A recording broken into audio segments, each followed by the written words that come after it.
بسم اللہ الرحمن الرحیم اعوذ باللہ من الشیطان الرجیم بسم اللہ الرحمن الرحیم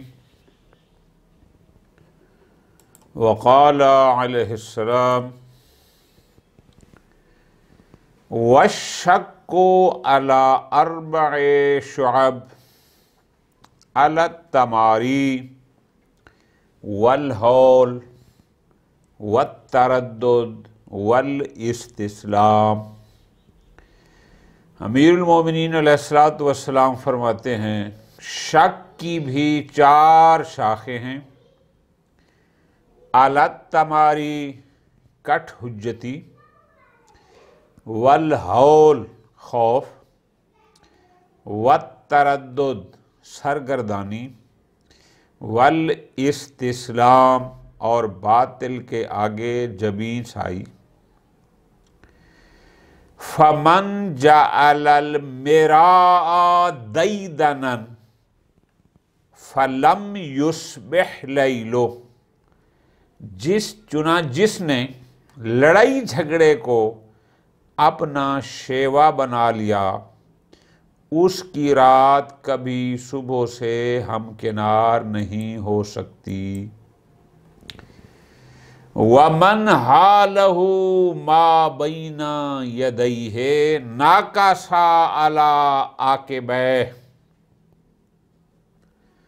اور جس کو سامنے کی چیزوں نے ہول میں ڈال دیا وہ الٹے پیر پلٹ جاتا ہے۔ وَمَنْ تَرَدَّدَ فِي الرَّيْبِ وَطِئَتْهُ سَنَابِقُ الشَّيَاطِينِ، اور جو شک و شبہ میں سرگردان رہتا ہے اسے شیاطین اپنے پنجوں سے روند ڈالتے ہیں۔ وَمَنِ اسْتَسْلَمَ لِحَلَقَةِ الدُّنْيَا والآخرت ہلاک فیہما، اور جس نے دنیا اور آخرت کی تباہی کے آگے سر تسلیم خم کر دیا وہ 2 جہاں میں تباہ ہوا۔ امیر المومنین علیہ الصلوۃ والسلام بیان فرما رہے ہیں، کل بھی انہوں نے فرمایا تھا کفر کے بارے میں اور آج ہے شک کے بارے میں۔ فرماتے ہیں کہ اس شک کی بھی 4 شاخیں ہیں۔ اب اس عبارت میں جیسے ہماری روٹین ہے، تھوڑا مشکل جو عربی الفاظ ہیں ان کے معانی، تاکہ جو لوگ عربی سیکھنا چاہتے ہیں، عربی سے لگاؤ رکھتے ہیں، عربی ادب کے حوالے سے مشکل الفاظ کے معانی وہ پہلے سن لیں، ان کو لکھ لیں، تاکہ اس سے جو دینی طلاب ہیں ان کو بھی فائدہ ہوگا۔ ایک لفظ استعمال التماری۔ تماری کیا ہوتا ہے؟ تماری ہے میرا، تماری یعنی بے وجہ بغیر حق کے لڑنا جھگڑنا، مجادلہ کرنا۔ ایک ہوتا ہے حق کی خاطر لڑنا، وہ نہیں، میرا خام خواہ کا جھگڑا لوپن ہر جگہ ہر بات پہ۔ ایک لفظ استعمال ہوا ہے الحول۔ حول کہتے ہیں خوف کو، اردو میں ہم خوف کہتے ہیں۔ تردد، تردد کیا ہے؟ کسی بھی شے پر جازم نہ ہونا، پختہ نہ ہونا، مثلا قبول کر لینا پھر تھوڑی دیر بعد نہیں ایسا نہیں ہے، پھر قبول کر لینا پھر ایسا نہیں ہے، یعنی کسی ایک بات پر جس کو ہم کہتے ہیں نا پختہ نہ ہونا، ہر وقت کبھی ایک چیز مان لینا پھر اس کا انکار کرنا، پھر مان لینا پھر چھوڑ دینا۔ اس تردد سے مراد یہ ہے، یعنی جازم نہیں ہے، اس میں پکا پختگی نہ ہونا، اس کو کہتے ہیں تردد۔ ایک لفظ اس میں استعمال ہوا ہے استسلام۔ یہ امیر نے فرمایا نا کہ من استسلم، استسلام، استسلام کا معنی ہوتا ہے عدم مقاومت، مقابلہ نہ کر سکنا، گھبرا جانا، سرنگوں ہو جانا، یعنی سر تسلیم خم کر لینا، حتیٰ کہ باطل کے سامنے بھی، اس کو کہتے ہیں۔ میرا میم پر کسرہ ہے، زیر پڑھنی ہے، میرا، میرا یعنی وہی لڑائی جھگڑا جو ہم نے اوپر بیان کیا۔ ایک لفظ ہے دیدن، دیدن کہتے ہیں عادت کو، عادت۔ ناکاسا اس کا معنی ہوتا ہے پیچھے ہٹنا، رجوع کرنا، خوب۔ وَمَنْ حَالَهُ یہ لفظ ہے ہول، میں نے کہا ہول سے مراد وہی خوف تھا، یعنی جس کو خوف زدہ کر دے۔ ایک لفظ استعمال ہوا ہے ناقص علی عاقبیہ ہے، اس کو کہتے ہیں کہ الٹے پاؤں پیچھے ہٹنا، یعنی جہاں کھڑا ہو وہیں سے آدمی پیچھے ہٹنا شروع ہو جائے۔ ریب، شک۔ واطعت ہو، واطع معنی ہوتا ہے رگڑ دینا، مسل دینا، روند دینا، روند کے معنی میں آئے گا۔ ایک لفظ استعمال ہوئے سنابک، سنابک یہ عربی میں جمع ہے سنبک کی۔ ویسے سنبک کا لغوی معنی ہوتا ہے کسی بھی شے کا کنارہ، یعنی جہاں وہ شے ختم ہو رہی ہو یا آغاز یا جو ہوتا ہے پہلے جو اس کا کنارہ ہوتا ہے، تو یہاں مراد ہے یعنی پاؤں کے اگلا حصہ، وہی جو پنجے جہاں اس کے ناخن وغیرہ ہوتے ہیں، انگلیاں ہوتی ہیں، یہ مراد ہے۔ اب ذرا غور کرو، یہ ہو گئے مشکل الفاظ کے معنی۔ امیر المومنین علیہ الصلوۃ والسلام بیان فرما رہے ہیں کہ شک کی بھی 4 شاخیں ہیں۔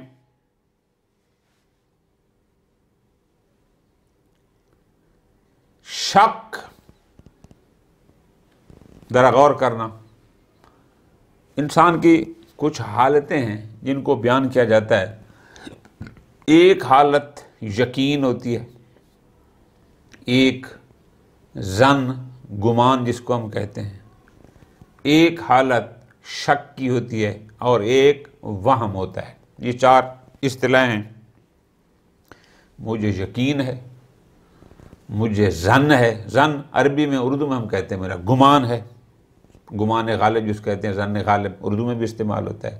ایک شک، مجھے شک ہے، اور ایک ہوتا ہے وہم۔ آسان ان کو سمجھنے کے لیے، یعنی ان علمی اصطلاحوں کی بجائے آسان کرنے کے لیے میں اس کو یوں بیان کرتا ہوں، یقین یعنی 100%، ظن 70-80% یعنی 50+، شک 50-50 دونوں برابر برابر، وہم بہت کم 10%، 20% یہ ہوتا ہے۔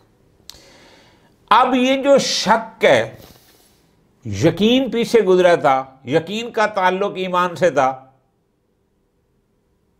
پچھلے دروس اگر آپ دیکھیں یقین ایمان کے ساتھ تھا متعلق، لیکن یہاں فرما رہے ہیں جیسے فرمایا کفر، اس کے 4 شعبے ہیں، 4 شاخیں ہیں، فرمایا شک، اس کی بھی 4 شاخیں ہیں، تو اس کا مطلب ہے شک ایمان کے ساتھ مربوط نہیں ہے، وہاں یقین ہے، یہاں شک کی بات ہو رہا ہے۔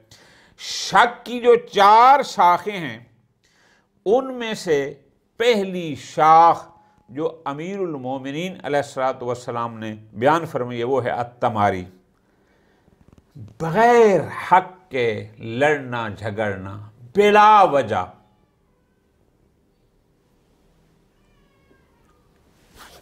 کیوں بندہ کیوں لڑتا ہے؟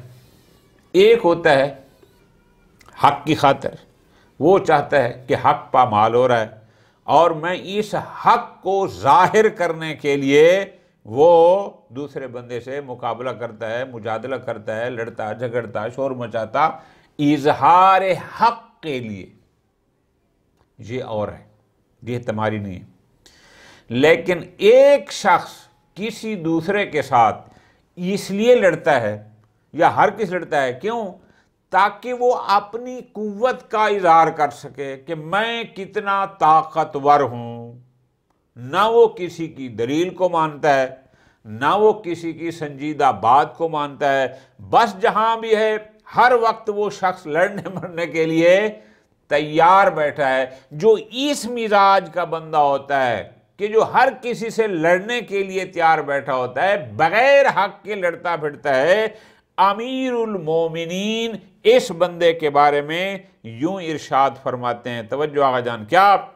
فرماتے ہیں فَمَنْ جَعَلَ الْمِرَاءَ، جو لڑائی جھگڑے کو بغیر حق کے خام خواہ کا، جو بندہ ہر وقت کا لڑائی جھگڑے کو اپنی دیدنن اپنی عادت بنا لے گا، لم یصبح لیلو، اس کی رات کبھی صبح نہیں کرے گی۔ کیا مطلب؟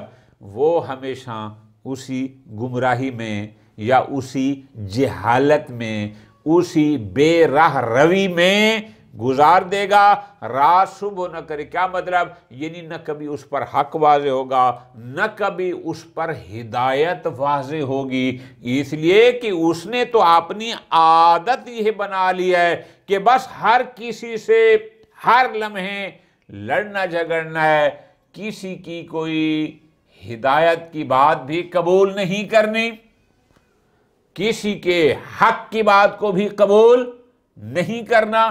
روٹین یہ ہے۔ امیر المومنین نے اس کے لیے جو اصطلاح استعمال کی ہے، لم یصبح لیلو، اس کی رات کبھی صبح نہیں کرے گی۔ مراد کیا؟ وہ اگر جہالت میں ہے تو جاہل ہی رہے گا، وہ گمراہی میں ہے تو گمراہی رہے گا۔ کیوں؟ اس لیے کہ اس نے تو کچھ ماننے کے لیے اپنے آپ کو آمادہ ہی نہیں کیا۔ تو جب آمادہ نہیں کیا تو وہ جس دلدل میں پھنسا ہوا ہے، امیر کائنات فرماتے ہیں وہ اسی میں رہے گا، کبھی اس کی صبح نہ ہوگی۔ یعنی مراد کیا؟ وہ کبھی کامیاب نہ ہوگا، وہ کبھی حق پر نہیں آئے گا، وہ کبھی ہدایت پر نہیں آئے گا۔ جو بندہ ہر لمحے ہر کسی سے لڑنا جھگڑنا، ہمارے معاشرے میں ایسے کئی بندے ہیں، آپ نے بھی دیکھے، ہم نے بھی دیکھے ہیں، کہ جن کو ہم کہتے ہیں کہ ان کو لڑنے کے لیے کوئی خاص وجہ درکار نہیں ہوتی، بس محفل میں بیٹھے اور بیٹھے بیٹھے بس کسی بندے سے الجھ گئے، خام خواہ الجھ گیا، خام خواہ لڑائی جھگڑا، خام خواہ کا بس ہر وقت۔ اور ہم نے دیکھا ہے کئی بندے ایسے ہوتے ہیں کہ دوسرے لوگ کہتے ہیں یار اس بندے کے منہ لگنا، یہ خام خواہ کا ایسے کوئی نہ کوئی ابھی فساد ڈال دے گا، بیٹھے بیٹھے کسی جھگڑ پڑنا، کسی کو گالی دے دینا، کسی لڑائی جھگڑا کر دینا۔ یہ وہ لوگ ہیں کہ امیر کائنات فرماتے ہیں جو بندہ میرا کو بلا وجہ بغیر حق کے ہر وقت لڑنے جھگڑنے کو، جھگڑالو پن کو اپنی عادت بنا لے گا، لم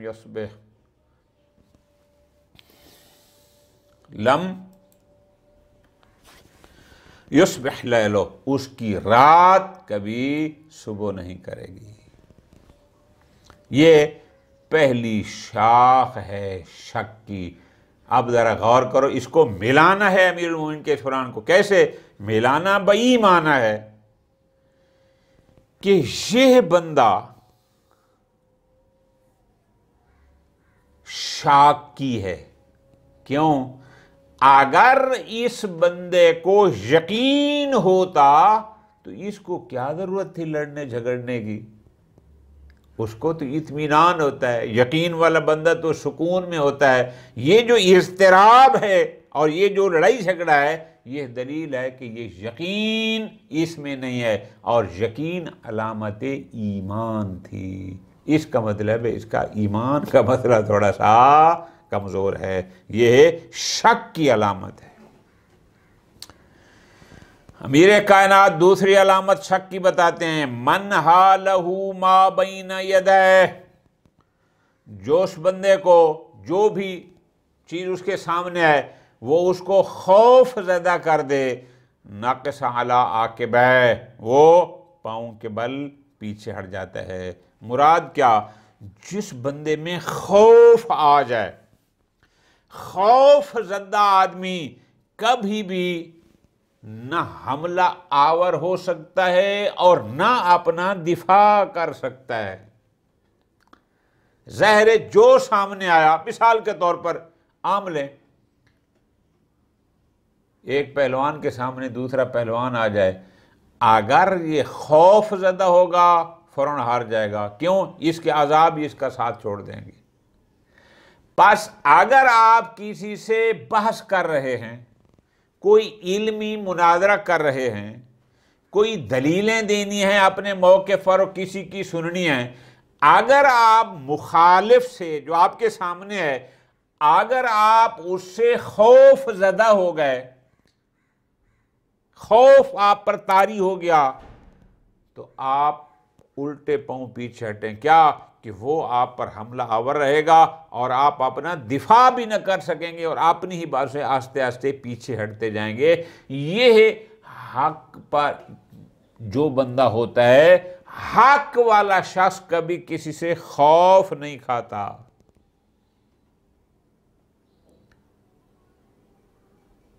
اس نقطے کو سمجھنا ہے. سامنے ہزاروں ہیں، سامنے لاکھوں ہیں، یہ ادھر چند ہیں، بہت کم ہیں، اکیلا ہے، لیکن اگر حق پر ہے یہ کبھی اس سے خوف نہیں کھائے گا. اور اگر یہ مد مقابل سے خوف کھا گیا، اس کا مطلب ہے ابھی اس کے ایمان میں کوئی مسئلہ ہے. خوف نہیں ہوتا. حق والا مومن شخص مقابل سے خوف زدہ نہیں ہوتا. حق پر بھی ہو اور مقابل سے خوف زدہ بھی ہو، ایسا نہیں ہے. پس تیرا مقابل سے خوف زدہ ہونا یہ تیرے شک کی علامت ہے. اور اگر شک کی علامت ہے تو اس کا مطلب اگر تیرے اندر شک ہے تو یقین نہیں، اور یقین علامت ایمان ہے، شک علامت ایمان نہیں ہے. فرماتے ہیں جو شخص سامنے آنے والی چیز ہے، مابین یعنی جو اس کے سامنے ہے، جو بھی ہے، جو اس سے خوف زدہ ہو گیا وہ الٹے پاؤں پیچھے اٹھتا ہے. اس لیے کہ وہ مقابل نہیں کر سکتا. مقابلہ حملہ اور دور کی بات ہے، وہ اپنا دفاع تک بھی نہیں کر سکتا. یہ دو علامتیں ہو گئیں، شک کی شاخیں ہو گئیں. تیسری شاخ وَمَن تَرَدَّدَ فِي الرَّيْبِ. من تردد پھر ریب. ریب کہتے ہیں شک کو. جو شک و شبہ میں متردد رہا، سرگردان رہا، اس کو شیاطین کے پنجے واطعت ہو مسل دیں گے. ذرا غور کرنا ہے.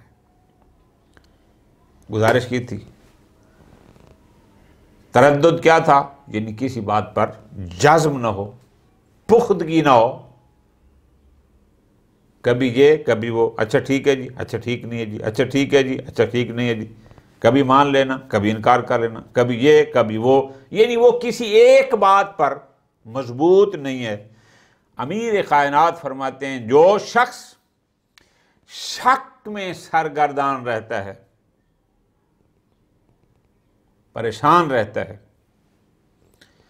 شیاطین کے پنجے اس کو مسل دیں گے. کیوں؟ اس لیے کہ اس میں اطمینان نہیں ہے. اور جب اطمینان نہیں ہے تو اس کا مطلب ہے یہ شک کی علامت ہے، اور شک ہے تو یقین نہیں. تو جب یہاں شک آ گیا وہاں پر پھر شیطان ایسے بندے کو قابو کرنے میں تو اس کے لیے مسئلہ ہی نہیں ہے. کیوں؟ چونکہ وہ پہلے ہی متردد ہے. ایک شے کے حق ہونے کے بارے میں اس کی آسان وضاحت اگر یوں کروں کہ ایک موقف ہے، یہ بندہ 50% سمجھتا ہے کہ یہ حق ہے اور 50% سمجھتا ہے کہ حق نہیں ہے. تو اس کا مطلب ہے وہ 50% تو پہلے ہی تیار ہے اس کے حق نہ ہونے پر، اور اس میں پلس آ جائے گی شیطان اور وہ اس کو کر دے گا کنفرم، وہ حق کو بھی اس کے سامنے باطل بنا دے گا. اس کے بارے میں امیر کائنات فرما رہے ہیں کہ جو شک میں سرگردان رہا، جس میں جازم نہ ہوئی، جو کسی ایک موقف پر مضبوط نہ ہوا، اس کو شیطان کے پنجے، سنابق الشیاطین یعنی شیاطین کے پنجے واطعت ہو اس کو رون دیں گے، پاؤں تلے اس کو رگڑ دیں گے، رون دیں گے. اس لیے کہ ایسا بندہ کمزور ہوتا ہے، اور کمزور بندہ شیطان کا جلدی شکار ہو جاتا ہے.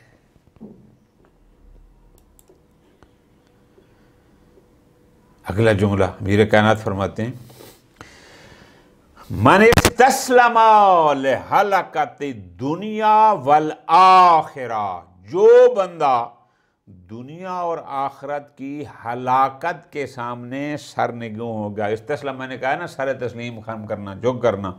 ہلاکا فیہما، وہ دنیا میں بھی ہلاک اور آخرت میں. کیا مطلب؟ یعنی وہ چیزیں جو اس دنیا میں باعث ہلاکت ہیں، یہ ان کا مقابلہ کرنے کی بجائے ان کے سامنے جھک جاتا ہے.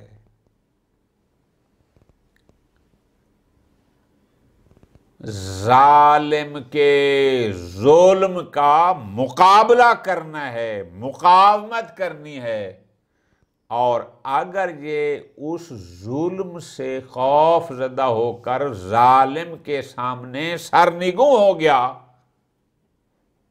ظالم کی بیعت کر لی،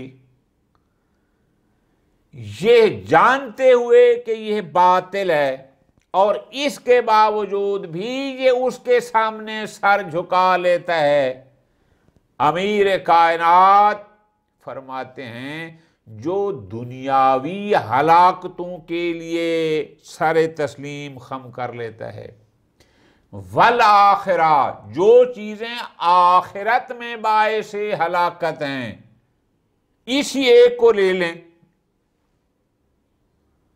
ظالم کے ظلم سے خوف زدہ ہو کر اس ظالم کے سامنے سرنگوں ہونا، اس کے ظلم پر جھک جانا، یہ وہ امر ہے جو دنیا میں بھی باعث ہلاکت ہے، آخرت میں بھی باعث ہلاکت ہے. ہم نے کتنے حکمران اپنی اس تھوڑی سی زندگی میں دیکھے ہیں کہ جو بڑے ظالموں کے سامنے ان کی باطل قوتوں کی بنیاد پر اس کے سامنے جھک گئے، اور پھر ہم نے دیکھا کہ وہ اس دنیا میں بھی ہلاک ہوئے، اور آخرت میں ہلاکت تو ہے ہی ہے. آخرت کی ہلاکت کیوں؟ اس لیے کہ اس نے اس ظالم کے ظلم کے آگے سرنگوں ہو کر کتنے اور لوگوں پر ظلم کیے تھے. پرانی اقوام کی مثالیں نہ بھی دیں، ہمارے سامنے جو ہماری جنریشن جس کو جانتی ہے، بلکہ پیچھے جو ہمارے 15-20 سال کے جوان ہیں وہ بھی جانتے ہیں، ہر بندہ جانتا ہے. آسان سی مثال امیر کائنات کے اس فرمان ذیشان کو سمجھنے کے لیے آپ کے پاس عراق کا سابق حکمران ہے جو عالمی باطل قوتوں کے سامنے جھک گیا، خوف زدہ ہو گیا، تسلیم کر لیا، اور اس کے کہنے پر ہزاروں بے گناہوں کا قاتل کیا، ہزاروں گھر اجاڑ دیے، تباہ کر دیا، پتہ نہیں کیا سے کیا کر دیا. لیکن ہم نے دیکھا وہ اس دنیا میں بھی ہلاک ہوا، اور آخرت کی ہلاکت تو ویسے ہی کنفرم ہے کہ ظالم شخص، قاتل شخص، وہ کیسے آخرت میں فلاح کی امید رکھتا، کامیابی کی امید رکھتا ہے. امیر المومنین کا یہ فرمان بہت واضح ہے کہ جو شخص ظالم کے سامنے، یعنی الفاظ امیر کائنات کیا ہیں کہ جو شخص ہلاکت دنیاوی کے سامنے سر تسلیم خم کر لیتا ہے، جہاں بولنا چاہیے تھا وہ نہیں بول رہا، حق کا ساتھ دینا چاہیے تھا وہ نہیں دے رہا، یہ سارے باعث ہلاکت ہیں. جو شخص ان چیزوں، ہلاکت دنیاوی اور ہلاکت اخروی کے سامنے جو بندہ سر تسلیم خم کر لیتا ہے وہ حق کا ساتھ نہیں دے سکتا، وہ باطل پر رہے گا، باطلوں کے ساتھ رہے گا، نتیجہ کیا ہوگا؟ مولا فرماتے ہیں وہ دنیا اور آخرت دونوں میں ہلاک ہو گیا، یعنی اس دنیا میں بھی وہ ذلیل اور رسوا ہوگا اور آخرت میں بھی مستحق عقاب ہوگا۔ تو پس امیر کائنات نے اس شک کی 4 شاخیں بیان فرما دیں۔ اب ہمارے لیے بڑا واضح ہو گیا، نمبر 1 کہ ہم نے اگر شک سے یقین کی طرف جانا ہے، اور یقین جو علامت ایمان ہے، تو ان 4 چیزوں سے ہمیں بچنا ہوگا۔ کون سی؟ ہر وقت کا ہر بندے سے لڑنا جھگڑنا، لڑائی جھگڑے کے بہانے بنانا، یہ یقین کی علامت نہیں، یہ شک کی ہے۔ اس طرح شک کی حالت میں سرگرداں رہنا، متردد رہنا، کسی ایک بات پر جازم نہ ہونا، پختہ نہ ہونا۔ اسی طرح امیر کائنات فرماتے ہیں کہ سامنے آنے والے سے، مد مقابل سے خوف زدہ ہونا، یہ خوف یہ شک کی علامت ہے، یہ یقین کی علامت نہیں، یہ ایمان کی علامت نہیں ہے۔ پہلے بھی اس پر بات ہو چکی ہے۔ اور فرماتے ہیں جو شخص باعث ہلاکت دنیاوی، یعنی ایسی چیزیں کہ جو دنیا میں بھی باعث ہلاکت اور آخرت میں بھی باعث ہلاکت ہیں، جو اس کے سامنے سر تسلیم خم کر لیتا ہے، سر نگوں ہو جاتا ہے، وہ دنیا میں بھی ہلاک ہوگا اور آخرت میں بھی وہ مستحق عقاب ہوگا۔